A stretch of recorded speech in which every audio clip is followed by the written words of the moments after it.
तो basic concept में हम स्ट्रक्चर का डेफिनेशन सबसे पहले देखेंगे। Okay, when an elastic body is subjected to, when an elastic body is subjected to, when an elastic body is subjected to external force,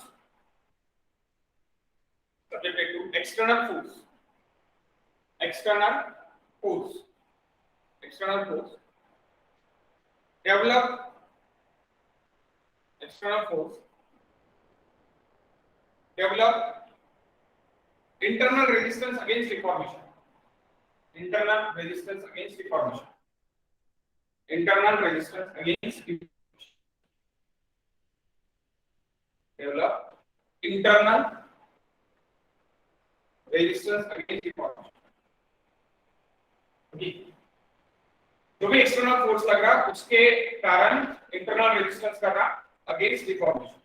okay, जो भी force यहाँ पे जैसे फोर्स लगा तो फोर्स जैसे ये बोर्ड को मैं स्ट्रक्चर बोल रहा हूँ। ओके, तो एक एक्सटर्नल फोर्स लगा रहा मैं, एक्सटर्नल फोर्स लगा रहा तो ये क्या कर रहा है कि फोर्स रेजिस्ट कर रहा है, डिफॉर्म हो रहा क्या नहीं, फोर्स रेजिस्ट कर रहा है, इसको हम एक स्ट्रक्चर बोलेंगे। ओके, नेक्स्ट देखो, it an elastic body, it an elastic body do not have rigid body moment, an elastic body do not have rigid body moment, do not have rigid body moment,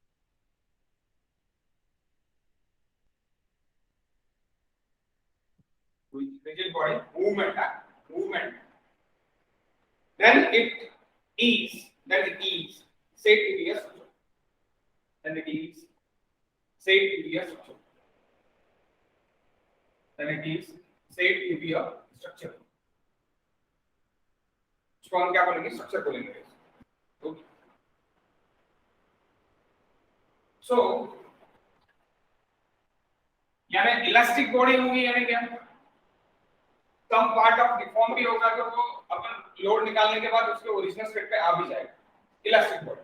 क्योंकि elastic body यानी क्या कि जो भी deformation होगा वो deformation after the removing the load remove करने के बाद अपने आप उस स्टेट पे आ जाएंगे। जैसे नीचे है दबेंगी, निकालने के फोर्स अपने जगह पे आ जाएगा।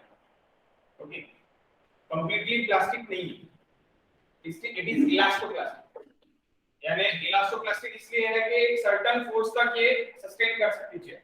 ओके, उसके बाद सस्टेन नहीं कर पाएंगे, उसके बाद परमानेंट डिफॉर्मेशन। परमानेंट डिफॉर्मेशन क्या है, इलास्टिक डिफॉर्मेशन क्या है, इसके बारे में हम बाद में देखेंगे। तो सबसे पहले आप ये समझ लो कि स्ट्रक्चर है क्या।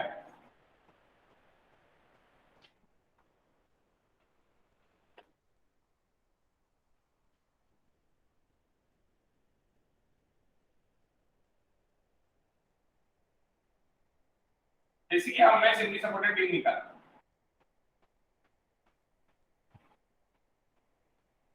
और यहाँ पे फोर्सेस लगा दिए, तो ये सम पार्ट ऑफ डिफॉर्म भी होगा, फोर्स निकालने के बाद क्या बोलते हैं उसका डिफॉर्मेशन चले भी जाएगा, तो उसको हम क्या बोलेंगे, स्ट्रक्चर बोलेंगे। क्योंकि अगर मैंने दोनों जगह और ये स्टेबल भी रोलर लगा दी, ये क्या है, स्ट्रक्चर है और स्टेबल, दोनों जगह अगर रोलर लगा दिया मैंने तो ये क्या है, ये स्ट्रक्चर नहीं, क्या नहीं है, स्ट्रक्चर नहीं है। क्यों, क्योंकि मैंने यहाँ पे अगर ये फोर्स लगा दिया तो ये सीधा सीधा क्या हो जाएगा, गाड़ी घूम जाएगी, स्टेबल नहीं रहेगा, घूम जाएगा। अगर मेरा फोर्स इतना रहा कि स्ट्रक्चर टूट रहा,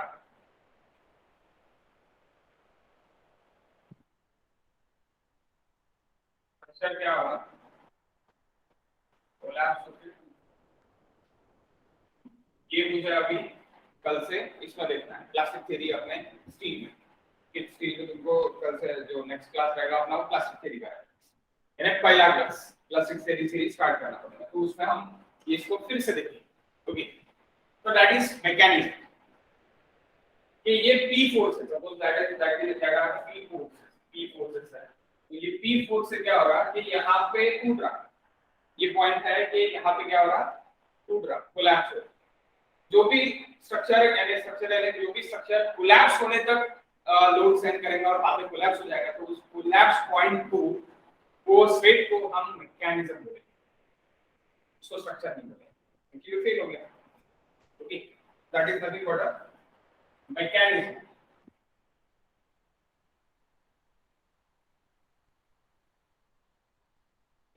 मैकेनिज्म जहां पे वो फेल हो जाएगा, तो ये एक पॉइंट फेल होने का पॉइंट कब आएगा, जब उसकी ताकत खत्म हो जाएगी अगेंस्ट द एक्सटर्नल फोर्स, है ना, अगेंस्ट द एक्सटर्नल। जब तक वो अगेंस्ट एक्सटर्नल फोर्स के डिफॉर्मेशन सहन करता रहेगा, जो भी डिफॉर्मेशन हो रहा है उसको सस्टेन करता रहेगा, तब तक वो क्या रहेगा, स्ट्रक्चर रहेगा। जैसे कोलैप्स हो जाएगा उसको क्या बोलेंगे, मैकेनिज्म। दोनों के बीच का डिफरेंस पता चल गया। तो हम जब भी कोई एक नया स्ट्रक्चर नई बिल्डिंग देखने जाते, जैसे अपन ये बिल्डिंग में अभी खड़े हैं, बैठे हैं, तो ये बिल्डिंग को मैं स्ट्रक्चर बोलूंगा, लेकिन ये बिल्डिंग अगर अर्थक्वेक में गिर गई तो उसको मैकेनिज्म बोलेंगे कि ये मैकेनिज्म से ये स्ट्रक्चर कोलैप्स हो गया। ओके, तो वो सिर्फ और सिर्फ जरूरी है क्या कि अर्थक्वेक से ही गिरेगा करके, कोई सेटलमेंट से भी गिर सकता है, कि सडन सेटलमेंट हुआ, या फिर और भी कई कारण से रह सकते हैं कि डिजाइन बराबर प्रॉपर नहीं था, लोड ज्यादा हो गया, बहुत लोग आ गए, तो समथिंग डिफ्लेक्शन हुआ, डिफ्लेक्शन हो जाने के बाद धीरे धीरे टूटा, ये भी हो सकता है। ओके, तो गाइस मैं टाइम नहीं दूंगा, आप ये बातें सुनते सुनते भी लिखना चालू करो। ओके, क्योंकि अपने पास टाइम कम है। नेक्स्ट रीडिंग लिख लेना।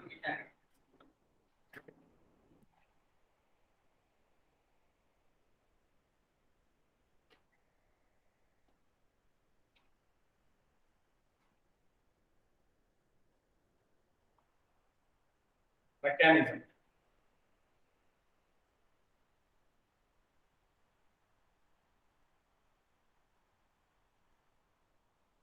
आवाज येतोय ना बरोबर अंकित? हो सर, येतोय.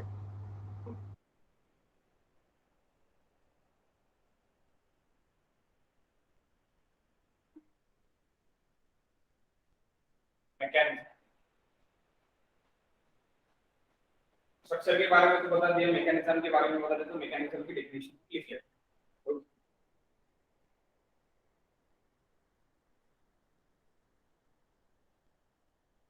If no resistance is set up by elastic body, if no resistance set up by elastic body, by elastic body, and have a rigid body movement, मैं फिर से बताता, if no resistance is set up, if no resistance is set up by elastic body, by elastic body, by elastic body, and have a rigid body movement, have a rigid body movement, it is called a mechanism. Okay, rigid body movement. कब होगा rigid body movement? खत्म हो जाएगी capacity, elastic capacity खत्म हो जाएगी। हाँ, elastic limit जब वो प्लास्टिक में चले जाएगा तब खत्म हो जाएगी इलास्टिक मूवमेंट उसकी तरह, उसको क्या बोलेंगे, मैकेनिज्म। अब आपने अभी लास्ट सेम में आरसीसी भी पढ़ा, तो ये आरसीसी में आपने वर्किंग स्ट्रेस मेथड जो पढ़ा होगा वो पढ़ा है आपने इलास्टिक थ्योरी से, working stress method, okay, elastic theory. So वो इलास्टिक थ्योरी क्या बोलते हैं कि दिस इज बी और B cross section of B, okay, cross section of B, that is neutral axis, एक ऐसा पॉइंट जहां से टेंशन और कंप्रेशन डिवाइड हो, ओके, यानी ऊपर कंप्रेशन नीचे टेंशन, तो इसलिए अपन क्या बोलेंगे उसको, न्यूट्रल एक्सिस, यानी न्यूट्रल है उस, वहां पे ना टेंशन है ना कंप्रेशन, उसके ऊपर कंप्रेशन है, ऊपर में कंप्रेशन रहेगा, नीचे में टेंशन रहेगा। तो यहाँ पे इलास्टिक थ्योरी से क्या होगा कि इलास्टिक थ्योरी क्या बोलती है, ये स्ट्रेस डायग्राम मैं बना रहा इलास्टिक थ्योरी, यहाँ पे स्ट्रेस कंप्रेशन होगा, तो यहाँ पे stress at tension due to elasticity. Okay, तो ये स्ट्रेस डायग्राम बनी, this is nothing but a stress diagram.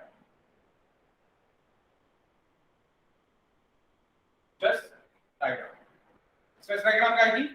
Elastic theory, ये आपने इलास्टिक,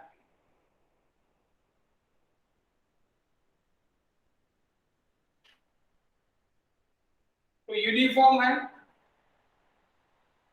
ना, यूनिफॉर्म।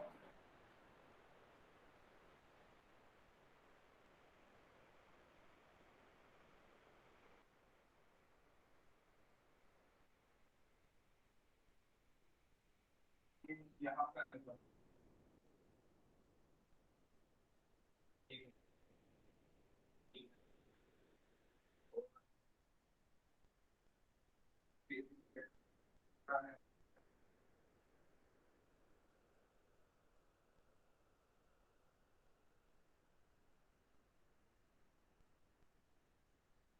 डायग्राम्स मायने रखते हैं।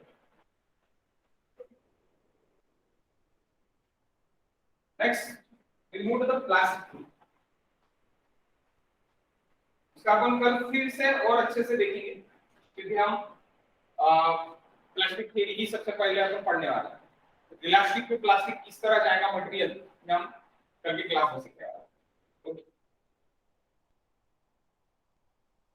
प्लास्टिक में क्या होगा कि टोटल इस तरह की डायग्राम, क्योंकि ये कोलैप्सिबल स्ट्रेस है, मैक्सिमम स्ट्रेस कांस्टेंट है। यहाँ पे क्या होगा, यहाँ पे सबसे ज्यादा स्ट्रेस है और न्यूट्रल एक्सिस के फाइबर पे जीरो स्ट्रेस, वहां से यहाँ से फिर टेंशन स्ट्रेस चालू हो रहा है, लीनियरली बढ़ रहा है up to the end fibre. यहाँ पे क्या है, कांस्टेंट स्ट्रेस, क्योंकि वो स्ट्रेस पे गिर रहा है ना, यानी वो स्ट्रेस पे क्या हो रहा है, कोलैप्स हो रहा है। Collapse before the collapse stress, that is nothing but a failure stress आप बोल सकते हैं। तो वो क्या रहेगा, प्लास्टिक थ्योरी का। तो sigma C for sigma at plastic, ये भी बोल सकते हैं, और sigma at collapse,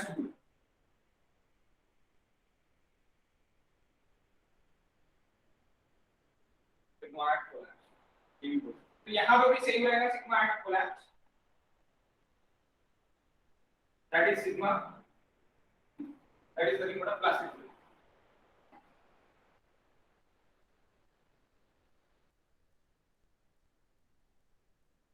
Then we move to the assumptions.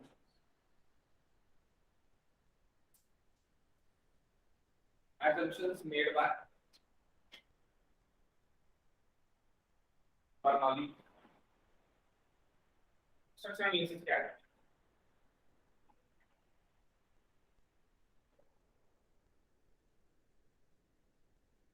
क्योंकि ये assumptions के बिना मैं डायरेक्टली नहीं कर सकता, नहीं पास होने के साथ ICQ ये वाले बहुत सारे क्वेश्चंस रहेंगे, वो ICQ के क्वेश्चंस अपनी अपन सामने देखते हैं।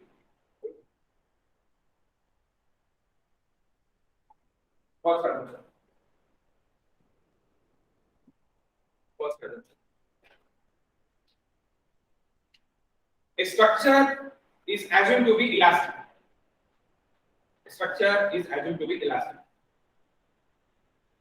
A structure is assumed to be elastic. Structure is assumed to be elastic. अब गाइस ये भी हंसने वाला assumption है, क्यों? assumption है ना, structure is assumed to be elastic. आप जिस जगह पे अभी बैठे हो, that is a slab. Okay, ये स्लैब में आपको कुछ सालों के बाद सम पार्ट ऑफ डिफ्लेक्शंस अगर दिखा तो वो इलास्टिक है क्या? इलास्टोप्लास्टिक क्या है? इलास्टोप्लास्टिक। अपन इतना लोड जो डाल रहे हैं वो सब सस्टेन कर रहा है, लेकिन सम पार्ट ऑफ अगर उसमें डिफ्लेक्शन दिख गया है कि जहां पे हमने ज्यादा लोडिंग रखा है, बहुत सारा सामान रख दिया तो उसका वेट बहुत ज्यादा है, तो उसके कारण पार्ट यानी स्लैब इनको क्रैक दे रहा, या फिर सम पार्ट ऑफ डिफ्लेक्शन हो, सम पार्ट ऑफ, देखो दिख रहा है, आइसिंग मेथड से हम देख सकते हैं, तो उसको हम क्या बोलेंगे कि इलास्टोप्लास्टिक को बोलेंगे। ओके, और इलास्टिक यानी ये क्या है कि जैसे मैंने अभी यहाँ पे, अब आप ऊपर सीलिंग में देख सकते हैं कि एक प्लेन लेवल पे, इलास्टो प्लेन लेवल पे कोई भी क्रैक्स नहीं है और कोई भी न्यू स्ट्रक्चर है बिकॉज ऑफ 2 साल पहले बनाया गया है, कोई भी क्रैक नहीं है और कोई भी ये नहीं है उसमें, यानी क्या बोलते हैं आप, यानी वेरिएशंस नहीं है, डिफ्लेक्शंस नहीं है, दिख रहा है क्या आपको? नहीं। इसको हम क्या बोल सकते हैं? टोटली इलास्टिक बोल सकते हैं।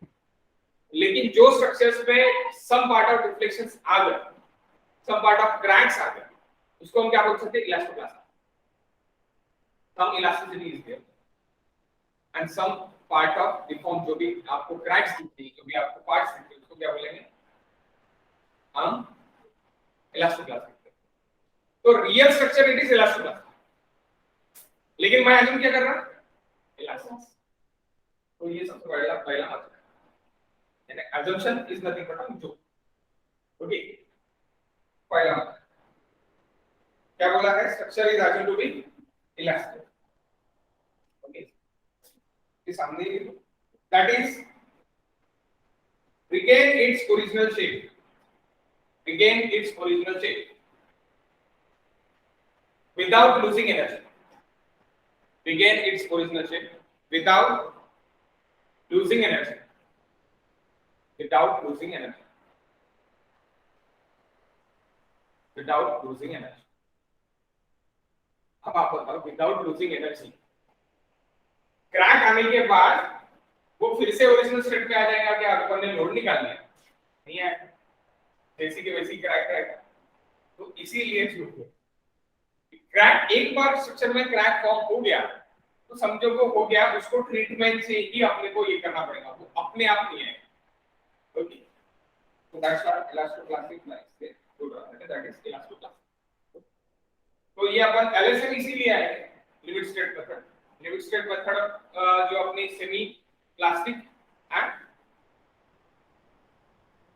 Semi elastoplastic, semi elastoplastic. Okay, तो लिमिट स्टेट मेथड इसीलिए है। उसके बारे में बात करेंगे अपन एलएसएम के बारे में, यानी आरसीसी जो आपका हुआ है, लेकिन आपको उसके कुछ बेसिक्स पता नहीं होंगे तो मैं एडिशनल ऐड करूंगा। Okay, second assumption, second assumption, material of a structure, material of a structure is assumed to be, material of a structure is assumed to be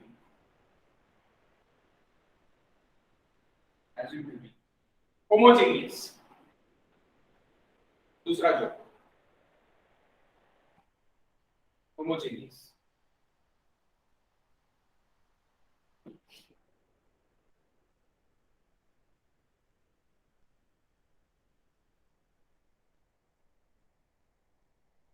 in one cross section of beam allow the length of beam। okay, length of beam में मैंने cross section निकाला, बीच सीधा जाएगा। सो यहाँ पे हम क्या बोल रहे हैं कि स्ट्रेस एक ही डायरेक्शन में और सभी जगह सेम रहेगा। स्ट्रक्चर एनालिसिस का सेकंड एनालिसिस क्या है कि ये पॉइंट पे भी स्ट्रेस वही है और ये पॉइंट पे भी वही है और एक ही डायरेक्शन में जा रहा है, that is nothing but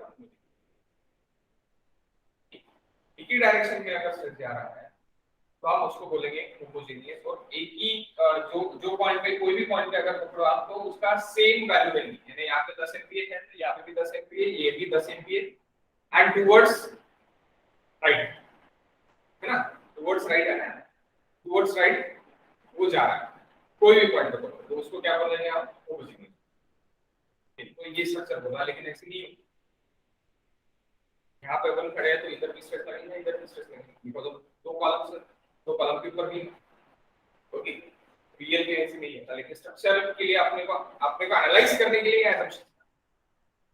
analysis के लिए हमको assumptions करना है। ये जल्दी खत्म हो जाएंगे, 5-6 साल में ये assumptions खत्म हो जाएंगे और इसके बाद की मेथड बनेगी DDP, direct displacement based design, direct displacement based design. तो डिस्प्लेसमेंट जितना आ रहा स्ट्रक्चर्स के इसमें, इसके लिए अपन डिजाइन नेक्स्ट मेथड है, उसमें रिसर्च चल रहा है, अपने अमेरिका में यूज हो रहा है, लेकिन रिसर्च बेस्ड यूज हो रहा है, इंडिया में भी रिसर्च बेस्ड इसका चालू है। ठीक है, यानी ये जल्द से जल्द अपन खत्म करने वाला। स्ट्रक्चर एनालिसिस के लिए रहेगा, आइडियली खत्म हो जाएगा डिजाइन में। डिजाइन के लिए जैसे अपन इलास्टोप्लास्टिक के लिए इसका ही डिजाइन लेके इसके ही मोमेंट्स लेके अपन एजम्पशन करके अपन डिजाइन करते हैं, तो वो जल्दी ही अपना खत्म होने के। सो होमोजेनियस यानी क्या होगा कि सिग्मा ये 1 पार्ट पकड़ लो, ये 2 पार्ट पकड़ लो, ये 3 पार्ट पकड़ लो, sigma 1 is equal to sigma 2 is equal to क्या बोलेंगे होमोजेनियस। तो एक ही डायरेक्शन। हाइड्रोजेनियस क्या है?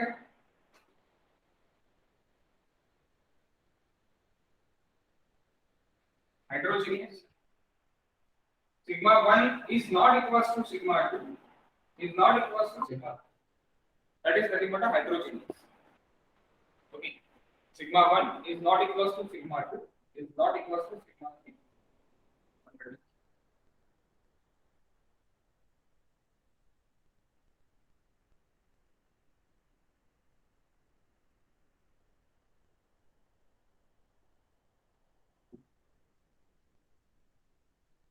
That is heterogeneous. अब ये पहला मजाक तो हो गया, अभी दूसरा मजाक पूछो। Structure is isometric. Structure is isometric. Isometric यानी एक पॉइंट पे सभी पॉइंट पे सभी डायरेक्शन में सेम स्पेस है। ओके, ये दूसरा यानी नेक्स्ट डायरेक्शन लिखिए। Next direction a material is said to be a material is assumed to be isotropic. A material is assumed to be isotropic. Isotropic यानी क्या? आप लिख लो। That is same properties at a point in all directions. Same properties at a point in all directions. Isotropic. ये slab है, slab पे सभी जगह same space लगेगा, ऐसे एडजस्ट करना पड़ता है। एक पॉइंट यानी sigma sigma sigma sigma sigma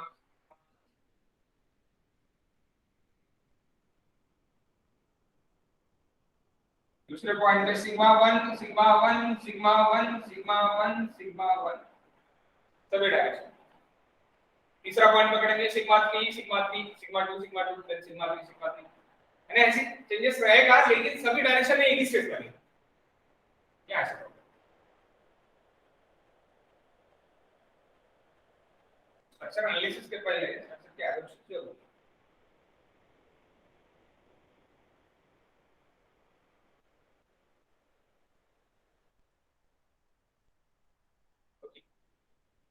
जब स्लैब डिजाइन करते हैं हम, तब इसका जस्ट उल्टा अपन करते हैं। मुझे पता है। RC slab is an example. RC slab is an example. RC slab is an example.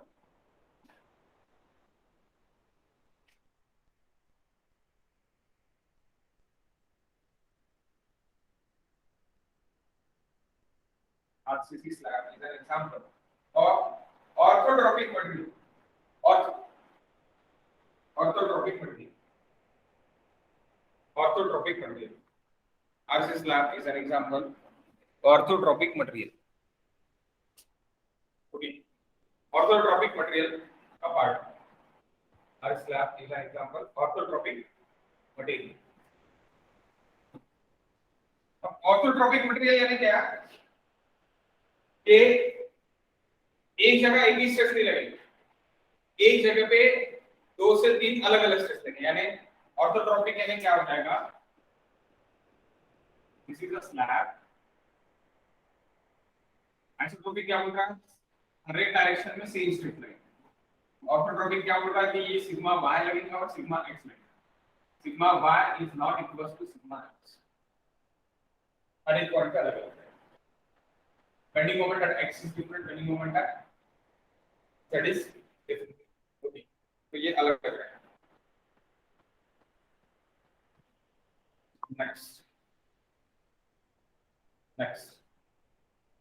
next guys, a material, next assumption, a material is solid and continuous. Material is solid and continuous. Material is solid and continuous. Material is solid and continuous. Solid और continuous. Solid है और continuous है. मतलब क्या है? No voids.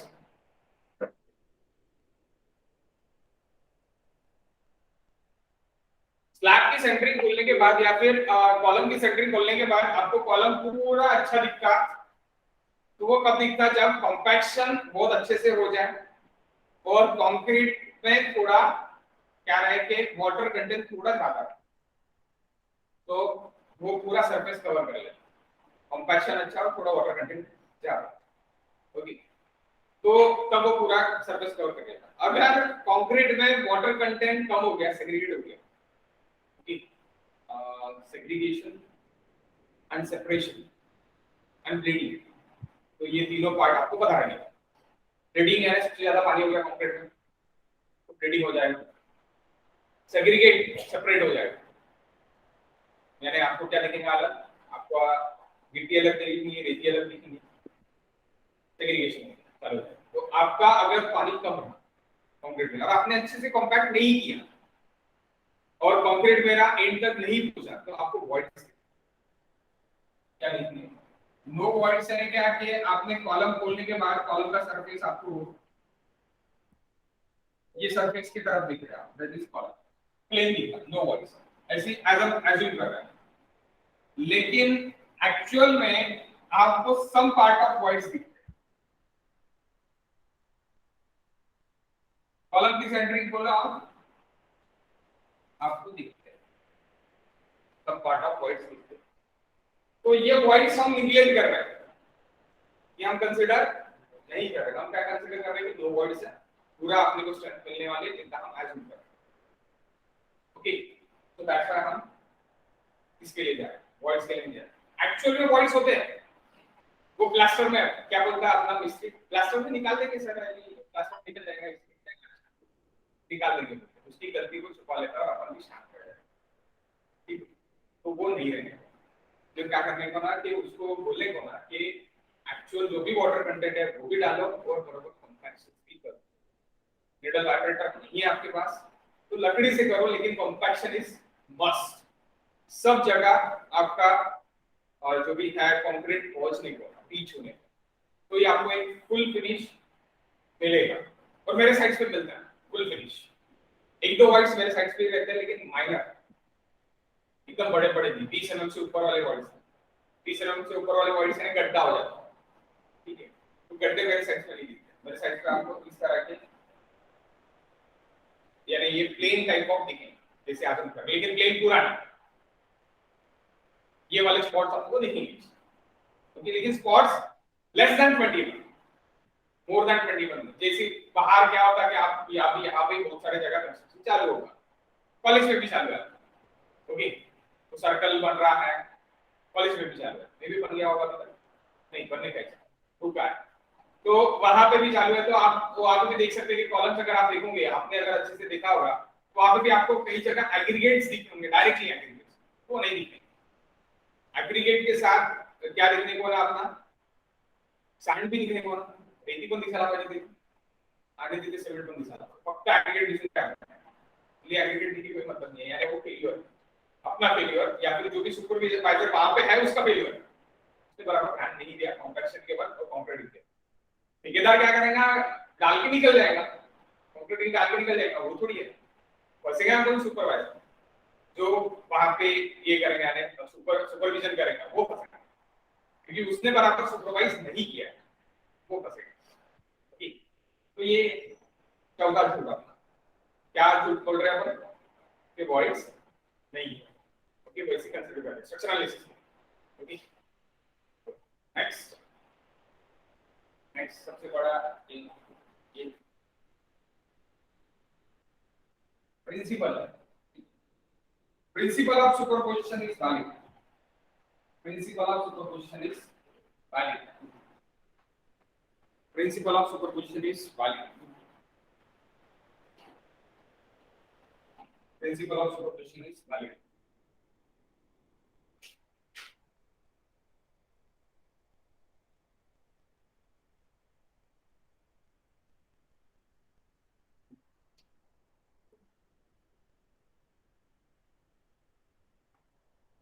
Superposition principle है क्या? Principle of superposition है क्या है? सबसे पहले वो आपको समझिए। ये एक बीम है, again simply supported beam, simply supported beam भी लेगा। इसमें मैं डिफरेंट टाइप्स ऑफ लोडिंग लगा,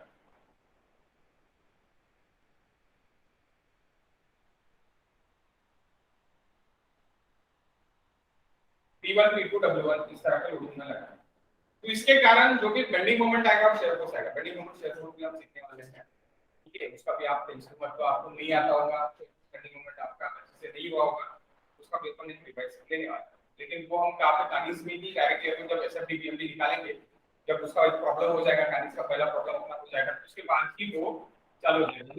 लाइन जो भी प्रॉब्लम हम लेंगे उसका ही शेयर फोर्स और बेंडिंग मोमेंट हम वहां पे जब मैं आपको निकाल के दूंगा तो उसका पूरा कैलकुलेशंस बताऊंगा, यानी जितने प्रॉब्लम्स होंगे उसके पूरे कैलकुलेशंस होंगे, तो आपको वहां पे समझ में आ जाएगा।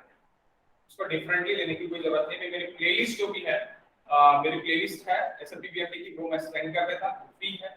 तो आपको एक बार जब कार्य चालू हो जाएगा तो उसके बाद में आप देखना चालू करेंगे, आपको समझ में आएगा। सो P1 P2 and W1, P1 P2 and W1।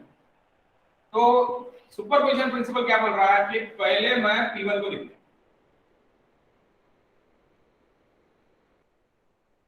और हम वैसे ही कैलकुलेट करें। पहले मैं P1 को लिखूं, P1 का पहले कैलकुलेट करूंगा, देन प्लस करूंगा P2 के लिए,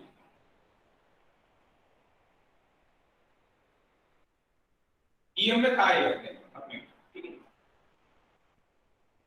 देन P2 को प्लस करूंगा, P2 के वजह से जो भी शेयर फोर्स आ रहा है वो देखूंगा, बेंडिंग मोमेंट आ रहा है वो देखूंगा P1 के बाद।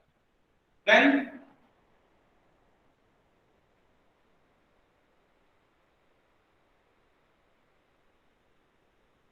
क्या करूंगा,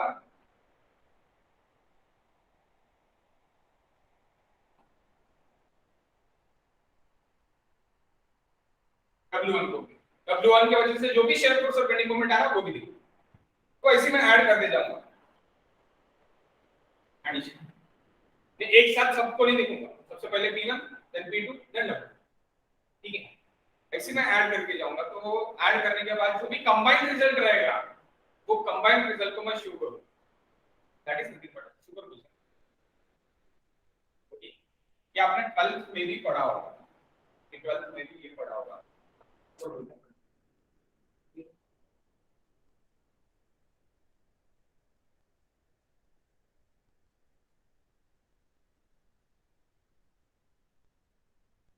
वेरी सिंपल, और वैसे ही करते जाते हैं हम सभी मेथड है, और ये मेथड तो सुपरपोजिशन प्रिंसिपल को वैलिड रहने देगा। तो ये कहां पे वैलिड नहीं रहेगा, इसके लिमिटेशंस क्या है वो भी देखिए कि कहां पे अपने को सक्सेस में ये वैलिड नहीं रहेगा। ओके, ये भी देखिए limitations.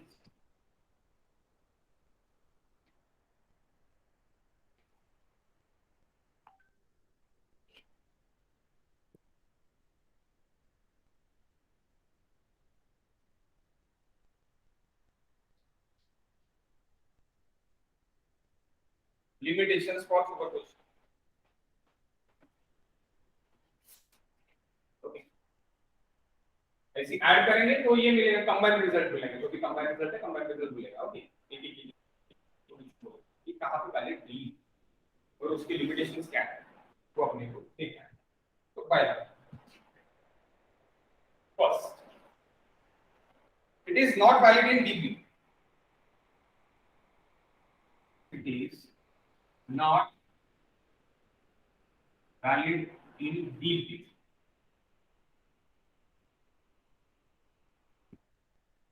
is not valid in dB. What is dB? dB क्या है? सबसे पहला मैंने क्वेश्चन तो आपके दिमाग में यही आएगा कि dB क्या है, dB यानी होता क्या है, ठीक है नहीं? तो आइए इसको कैसे,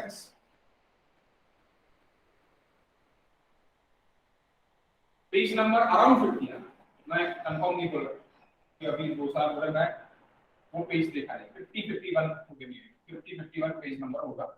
आईएस कोड 2000 आईएस कोड 50 और 51 पर। ओके, वो पेज नंबर पे है डीप बीम का डेफिनेशन, डीप बीम के definition.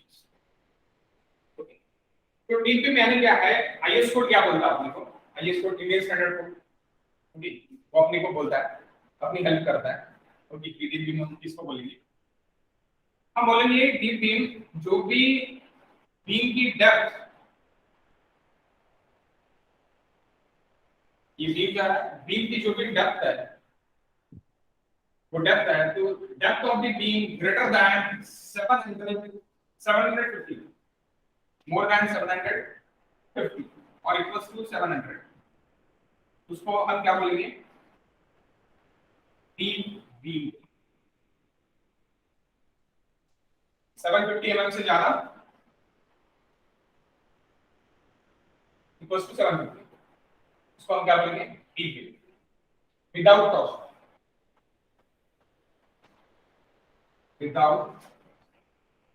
without considering torsion.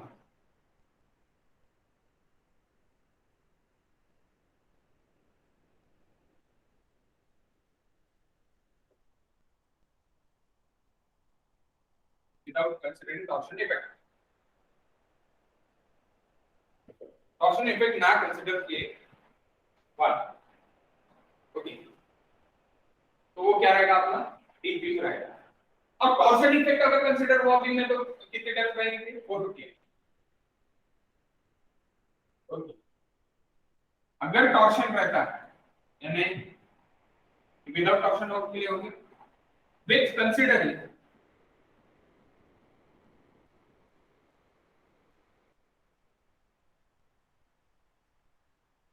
Torsion, considering torsion, torsion consider होता है तो डेप्थ ग्रेटर देन और equal to 450, depth greater than और इक्वल टू 450। अगर प्रिस्टेस के लिए ज्यादा मान तो 500 है। अब प्रिस्टेस क्या है, ये भी क्वेश्चन होगा आपके दिमाग में, तो पहले प्रिस्टेस का भी पता,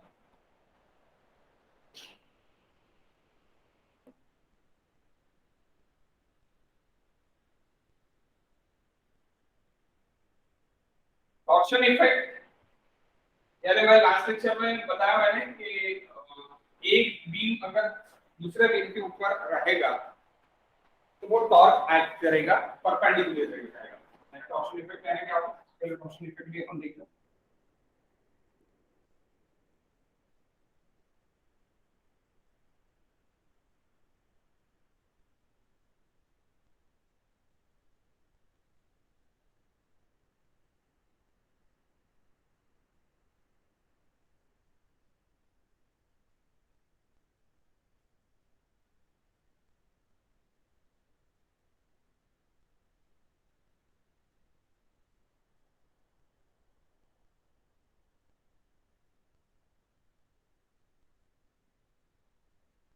ये एक बीम है, ये एक बीम क्या होता है,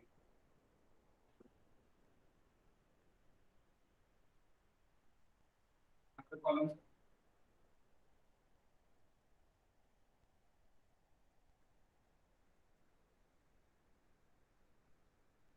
और यहाँ पे कॉलम,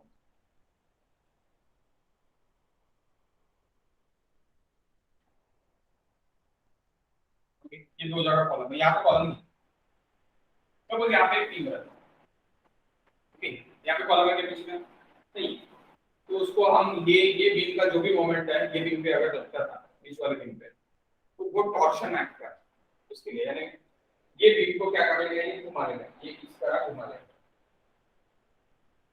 इस बीम का मोमेंट इसको क्या करेगा, घुमा लेगा, तो उसको क्या बोलेंगे, टॉर्शन बोलेंगे। वो एंटायर बीम के लिए रहेगा। यहाँ पे ये कॉलम है ना, ये एक कॉलम और ये एक कॉलम, ये दो कॉलम्स है, दो कॉलम्स को रखे, ये एक फिक्स बीम हो गया, एक फिक्स बीम के ऊपर एक सेकेंडरी बीम दूसरा लग कर दिया, इसका जो भी मोमेंट है ये इसको घुमा रहा यानी क्या कर रहा, टॉर्शन इफेक्ट क्या दे रहा है, इसी टॉर्शन इफेक्ट दे रहा। तो वो टॉर्शन इफेक्ट जब हम कंसीडर कर रहे हैं तब डीप बीम का डेफिनेशन क्या हो जाता है, 450 mm से अगर ऊपर है मेरा बीम तो that is a deep, that is what, deep beam. Deep beam में मेरा सुपरपोजिशन प्रिंसिपल वैलिड नहीं, ओके, डीप बीम में सुपरपोजिशन प्रिंसिपल मेरा वैलिड नहीं। अगर डी बीम के लिए ही मैं देखता हूं तो D beam again next D beam is nothing but या अपने प्रीस्ट्रेसिंग में अगर मैं देखता हूं तो प्रीस्ट्रेसिंग यानी क्या है कि सबसे पहले ही मैं रॉड रख दूंगा और जो भी मेरा बेंडिंग मोमेंट आएगा वो बेंडिंग मोमेंट का जो भी स्ट्रेस आएगा वो बेंडिंग मोमेंट की वजह से जो भी स्ट्रेस आएगा तो वो स्ट्रेस मैं पहले से ही लगा लूंगा।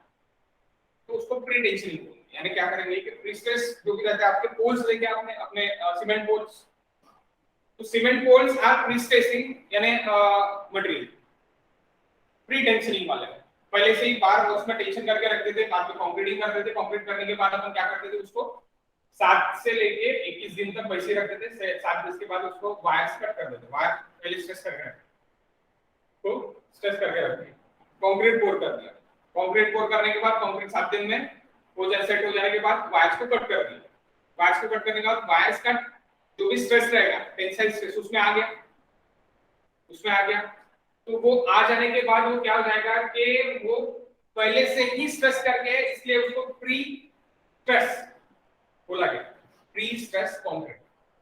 तो जो उसमें एक्टिंग स्ट्रेस है, जो आने वाला एक्टिंग स्ट्रेस है उसको ही अपोज में अपन ने उतना स्ट्रेस कर लिया। समझे क्या है? नहीं ये बिल्डिंग अभी ये जो मेरी suppose is like a one slab में इस तरह का बिल्डिंग आने वाला है तो मैंने क्या कर दिया अलोंग द दिस लाइन मैंने स्ट्रेस कर लिया, मैंने पहले स्टील डाल दिया उसको स्ट्रेस कर दिया। उसको स्ट्रेच करने के बाद यानी ये जो बेंडिंग ये है यानी क्या बोलते हैं डिफॉर्मेशन मेरा प्रोफाइल है, बेंडिंग प्रोफाइल। तो वो प्रोफाइल में मैंने क्या कर दिया, मैंने ये डाल दिया अपने प्रीस्ट्रेस केबल्स डाल दिए और वो केबल को टाइट कर दिया। वो टाइट करने के बाद कंक्रीटिंग हो गया, कंक्रीट हो जाने के बाद मैंने क्या कर दिया कि कंक्रीट पूरा सेट हो जाने के बाद मैंने उसको एंकर कर दिया, पोस्ट टेंशनिंग रहता स्लैब में जनरली, तो मैंने बाद में उसको एंकर कर दिया। एंकर करने के बाद यानी क्या हो गया उसके अंदर स्ट्रेस आ गया तो ये झुकेगा क्या नहीं झुकेगा, झुकने के लिए कौन उसको मना करेगा, केबल्स उसको मना करेगा यानी उसको रोक के रखेंगे। तो वो प्री स्ट्रेस अपन कहां पे यूज करते हैं जहां पे आरसीसी की डेप्थ बहुत ज्यादा रहती है यानी बहुत ज्यादा आती है तो वहां पे अपन प्री स्ट्रेसिंग के लिए जाते हैं। तो प्री स्ट्रेस कंक्रीट अपने को जनरली अपने को कहां मिलता है, अपने को अपना जो भी अपने सीमेंट ये देखे होंगे अपने स्लीपर्स यानी रेलवे पटरी पा लिए क्या, रेलवे पटरी और कंक्रीट के स्लीपर्स रहता, कंक्रीट के स्लीपर्स रहते तो वो concrete sleeper is nothing but a pretensioning material. Okay और आप मिराज करके यहाँ पे टॉकीज है, अभी आप आरआरआर देखने गए होंगे, नहीं गए होंगे तो देखने चले जाओ, अच्छी फिल्म है, मैंने नहीं देखी अभी, मैं भी देखूंगा कुछ दिनों में। तो वहां पे अगर आप जाओगे, अगर आप मेरा फेसबुक प्रोफाइल चेक करते हो 2017 का वगैरह तो मेरे फेसबुक प्रोफाइल पे मैंने डाला है वहां पे जो मेरा स्टॉकीज है वो मेरा स्टॉकीज पोस्ट टेंशनिंग वाला कंक्रीट, पोस्ट टेंशनिंग 2017 का ही अराउंड होगा। स्क्रॉल करोगे मेरे इस पे तो आपको दिख जाएगा फेसबुक पे, तभी इंस्टा नहीं, ठीक है। तो आप देखोगे वहां पे तो वहां पे आपको पोस्ट टेंशनिंग दिखेगा क्योंकि बहुत बड़ा स्लैब है। तो वहां पे हमने क्या किया केबल्स डाले, क्योंकि केबल्स डाले हैं और उसकी जो थिकनेस है, थिकनेस ऑफ स्लैब वो 250 mm के नियर अबाउट की थी। 250 mm बहुत बड़ा था। ये जो आपका बीम है आपको दिख रहा है, इसके बीम के जितनी उसकी डेप्थ स्लैब की डेप्थ और आप स्पैन भी देख सकते हैं कि स्पैन कितना बड़ा है, बीच में कॉलम वगैरह दिख रहा है वहां पे आप एक बार तो गए होंगे ना, एक आधी बार तो गए होंगे अभी नहीं, लेकिन इसके पहले तो गए तो आपको कहीं आप देखना आपकी कहीं कॉलम नहीं, directly end to end column है जहां पे यानी टॉपिक टू टॉपिक खत्म होगा वहां पे कॉलम है।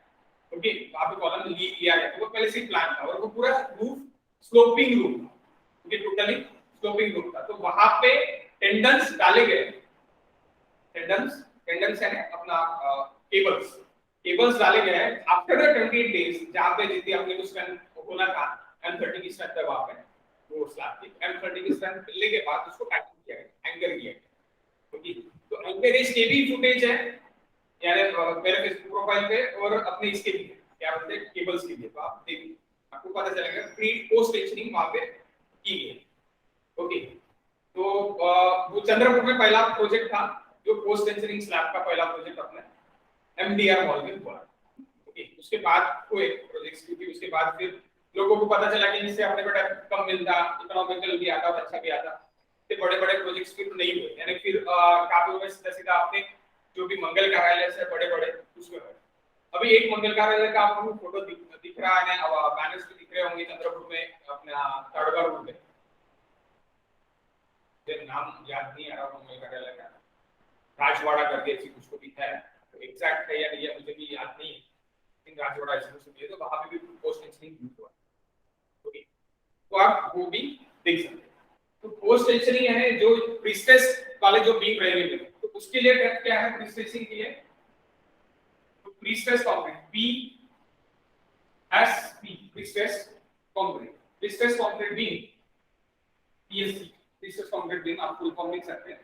उसके लिए बीम की डेप्थ अगर 500 से अबव है, depth of P is greater than 500 mm, तो वो क्या कहलाएगा D। ये गेट में पूछा जाता है, गेट एंड ईएससी में ये पूछा जाता है। आप गेट और ईएससी अगर मेरे क्लासेस पूरे अगर कंटिन्यू करोगे और जो भी मैं नॉन स्ट्रक्चरल भी पढ़ाया हूं उसके भी अगर आप वीडियोस करोगे तो आपका गेट 100% क्रैक हो जाएगा। ठीक है, गेट के थ्रू आपको बहुत कुछ सामने मिलता है और आप बहुत कुछ अचीव कर सकते हैं। मेरे स्टूडेंट्स अभी एनआईटी और आईआईटी में है, आपके ही सीनियर्स, आपके कॉलेज के सीनियर्स, आपकी कॉलेज की just seniors Vaishnavi Sharma just अभी पास आउट है, recent pass out, last pass out है NIT Varanasi. Again next Radha Mori करके आपने बोर्ड पढ़ा होगा, टॉपर का बोर्ड अभी निकाला होगा मे बी, आप जब फर्स्ट ईयर में आए होंगे तब आपको बोर्ड वो दिख रहा होगा अपना वो एचओडी के बाजू वाला कैबिन, एचओडी का बाजू वाला वो सिट आउट में ऐसी बोर्ड लगा होगा, टॉपर्स की लिस्ट वाला बैनर, अभी मे भी निकाला होगा, अभी मैं में गया नहीं तो पता नहीं है अभी। अच्छा, पहले फर्स्ट ईयर में अगर गए होंगे तो तब आपने पढ़ा होगा राधा मुरी करके, एनआईटी नागपुर अभी पीएचडी कर रहे हैं। ठीक है, विशाल सोमपुष्कर करके वो यहाँ पे अपनी एनआईटी त्रिची में है, पीएचडी कर रहा है, एमटेक उसने एनआईटी सिलचर से की। एंड आईआईटी मद्रास में ये है गोबरागढ़े, तो वो एनआईटी प्राची गोबरागढ़े, वो आईआईटी मद्रास में पीएचडी कर रहा है। एनआईटी अगरतला में उसने एमटेक किया, बाद में पीएचडी वहां पे, बहुत सारे स्टूडेंट्स हैं, सबके नाम मुझे डायरेक्टली याद नहीं है।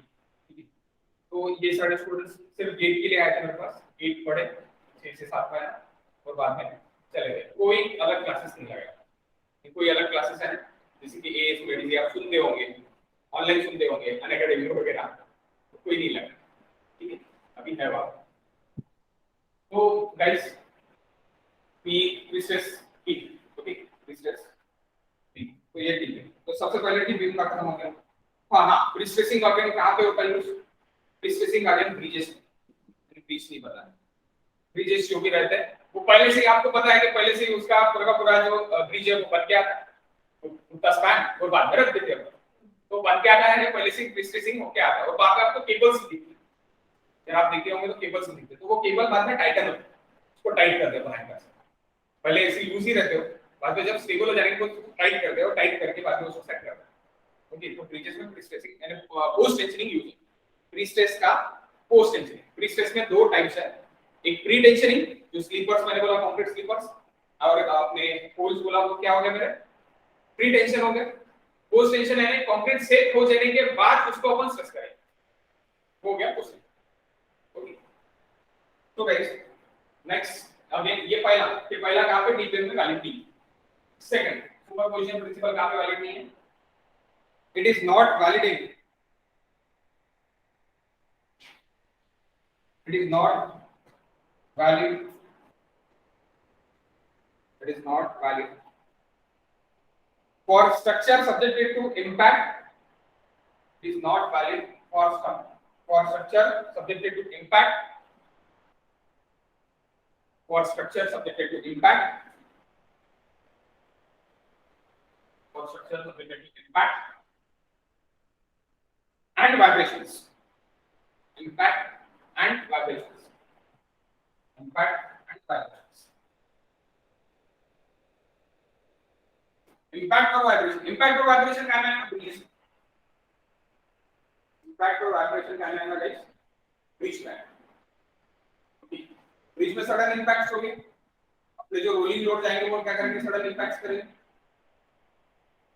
और वाइब्रेशंस भी रहेंगे। आप वहां पे खड़े रहो बढ़िया उसके एज पे यानी टॉप पे खड़े होके बातें करो, वहां पे घूमो, तो आपको जो भी ट्रक वगैरह दिखेंगे, ट्रक आएंगे, ट्रक जैसे आएगा वैसे आप इम्पैक्ट होंगे। आप आराम से तो जाओगे आप केबल्स ब्रिज, वहां पे आप खड़े रहो, वहां पे नजारा भी बढ़िया है, तो वहां पे शाम को खड़े रह सकते हैं।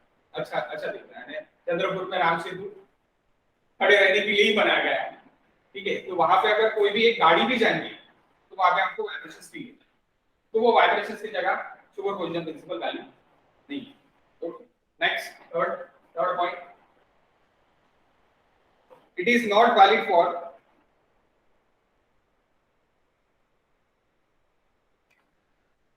it is not valid for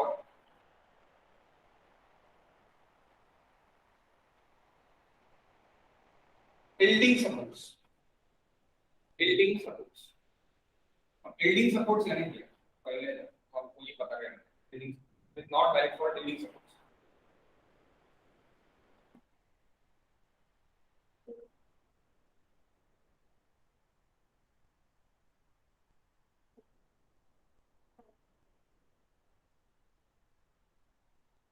ये यहाँ से यहाँ तक डलेक्स हुआ है, यानी गिल्ड हुआ है। डलेक्स हुआ है क्या हुआ, एक गिल्ड हुआ।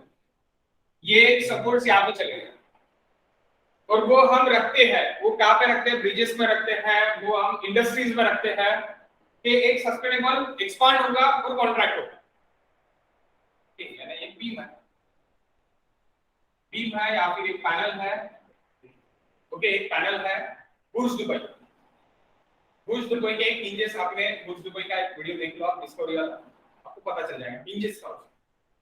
तो वहां पे क्या हुआ है कि वहां पे जो भी हिंजेस वहां पे प्रोवाइड किए गए हैं स्टील स्ट्रक्चर का, तो वहां पे टेंपरेचर वेरिएशन रहता है। टेंपरेचर आपका 10 डिग्री तक आता है, टेंपरेचर आपका 50 प्लस चले जाता है। तो जब 50 प्लस चले जाएंगे तब एक्सपांड होगा, 10 तक आ जाएगा, कॉन्ट्रैक्ट होगा।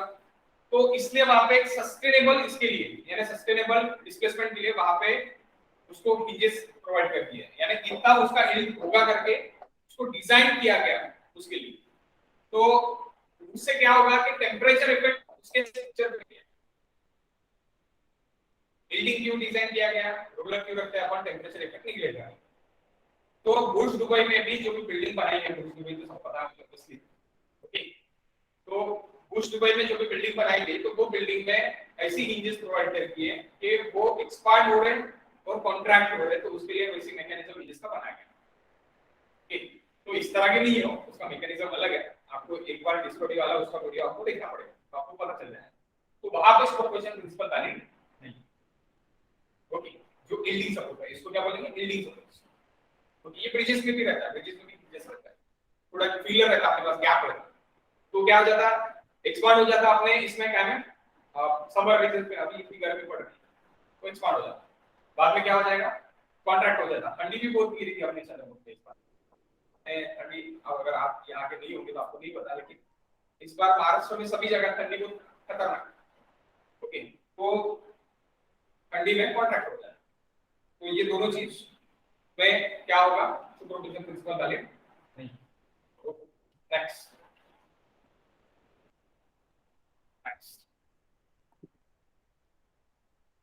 Start contract. Next superposition principle is not valid in composite beam.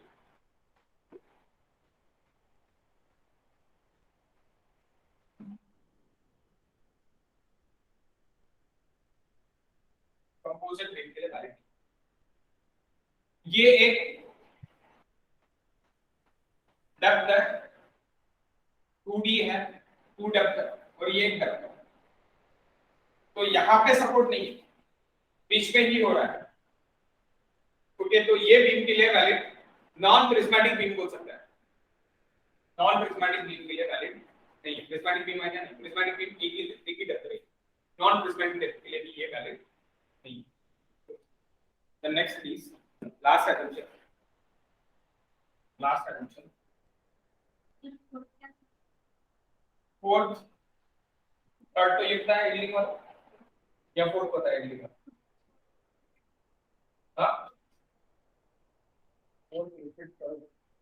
Fourth तो यही है ना, it is not valid in composite ring and non prismatic ring, composite ring and non prismatic,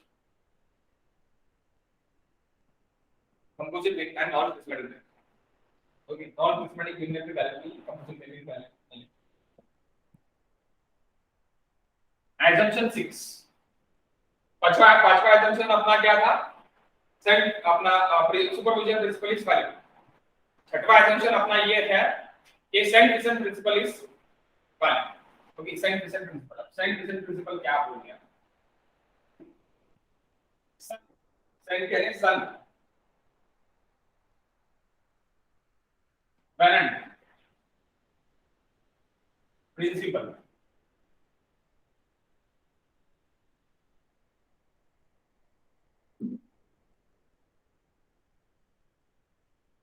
ये क्या बोलता है कि स्ट्रेस यूनिफॉर्म है, स्ट्रेस यूनिफॉर्म रहेगा यानी सेम रहेगा। ये प्रिंसिपल अपने को ये बोलता है सन पेरेंट प्रिंसिपल। तो वहां पे सेंट करके उसका एक्सेंट पे आता है, सेंट पेरेंट प्रिंसिपल भी होता है। तो अपन संति बोलेंगे, अपने लिए संति है क्योंकि संति मान लोग लेके गए ना अपने लिए। तो ये बोलता है कि पूरे बीम पे सेम स्ट्रेस लगे, सेम स्ट्रेस एंटायर बीम, लिख लो same stress entire beam principle is same stress entire beam, लेकिन ऐसे होता नहीं एक्चुअल में, नहीं होता सेम स्ट्रेस एंटायर बीम। कौन बोल रहा, सन बोल रहा, अपना सन बोल, तो सन बोल रहा, लेकिन ये एक डेप्थ पे, ये जो भी डेप्थ है वो डेप्थ आप इधर पकड़ लो, वो डेप्थ तक स्ट्रेस वैरी रहेगा, स्ट्रेस क्या रहेगा, वैरी रहेगा। देख किस तरह रहेगा, ये पहला ये दूसरा सेक्शन और ये तीसरा सेक्शन एंटीटी।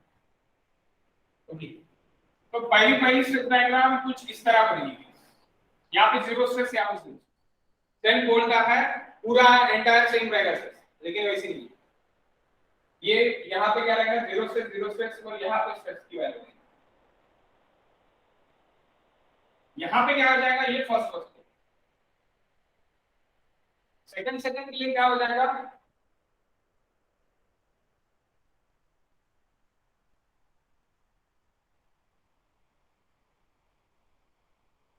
सेकंड के लिए क्या हो जाएगा कि आपका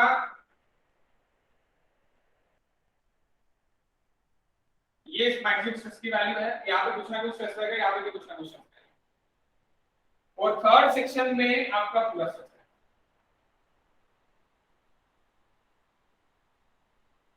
है। ये सेकंड यहाँ तो ये एट डी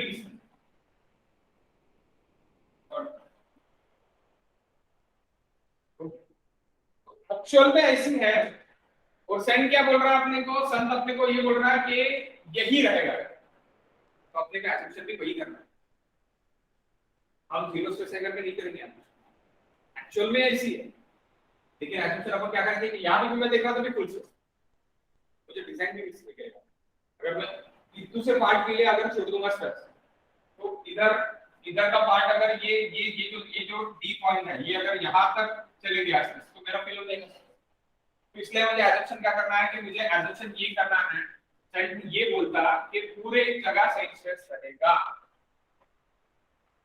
पूरी जगह सेम स्ट्रेस रहेगा, स्ट्रेस की वैल्यू कोई चेंज नहीं होगी। ओके, लैटर में पूरी की पूरा स्ट्रेस की वैल्यू क्या रहेगी, सेम रहेगी, ये सब बोलते हैं। ओके, नेक्स्ट कॉलेज है आपका 10 बज रहा है, खत्म कर दिया अभी तक, अपना स्टैटिक नहीं हुआ, सिर्फ बेसिक ही हुआ है, बेसिक में इतना चले गए, ठीक है। इसमें डाउट आपको आज के टॉपिक में नहीं है, अभी कल भी बेसिक सीख जाएगा, फिर कल यानी नेक्स्ट वीक कल से अपन ये चालू कर रहे हैं स्टील स्ट्रक्चर। तो स्टील स्ट्रक्चर में हम सबसे पहला टॉपिक चालू कर रहे हैं, मैंने अभी बोला elastic theory, plastic theory, elastic theory, plastic theory अपन कल स्टार्ट करेंगे। वही टाइमिंग रहेगा 8:30। आज मुझे पता नहीं था सर का टाइमिंग था, तो मैं थोड़ा लेट आ गया, 10 मिनट आज भी लेट आ गया। कल मैं आ जाऊंगा 12, 8:30 बजे चालू हो जाएंगे। ठीक है गाइस, कल स्टील